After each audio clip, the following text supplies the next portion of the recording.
కడుపు కట్టుకునే కదా బాబు ఆయనంత పెద్దోడు చేసాం. అందువల్లే కదా బాబు తనకి జాబ్ వచ్చింది. పెద్ద ఆపరేషన్ చేయాలంటున్నారు, అమెరికా తీసుకెళ్లాలంటున్నారు, లేకపోతే చచ్చిపోతుంటున్నారు. కన్న తల్లిగా ఆ మాత్రం చేయలేడా బాబు? మీరు ఒక మాట చెప్తే అయిపోతుంది బాబు. సారీ సార్, ఈ విషయంలో నేనేం చేయలేను. అదేంటి బాబు, వాళ్ళెవరు? నీ కన్న తల్లిదండ్రులు. నీ కన్న తల్లికి ఆపరేషన్ చేయించడానికి వాళ్ళు డబ్బు అడిగితే కాదనటం ఏం పద్ధతిగా లేదు బాబు. ఇంతవరకు ఆయన చేసింది ఏది పద్ధతిగా లేదు. ఏం చేశారు బాబు? ఆ పురాణం విప్పి మహాభారతాన్ని మీ ముందు పెట్టలేను సార్. ఆయన అన్నాడు కన్న తండ్రిలా ప్రవర్తించలేదు. అడుగడుగునా నన్ను అవమానిస్తూనే ఉన్నాడు. నాకు తెలిసిన వాళ్ళందరి దగ్గర నా పరువు తీస్తున్నాడు. తిట్టకుండా ఇప్పటికే నన్ను తిడుతున్నాడు. చూడు బాబు, కన్న తల్లిదండ్రుల రుణం తీర్చుకునే అదృష్టం అందరికీ రాదు.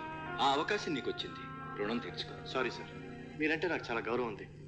కానీ ఇది నా పర్సనల్ విషయం, దీంట్లో మీరు జోక్యం చేసుకోవద్దు. It's all right.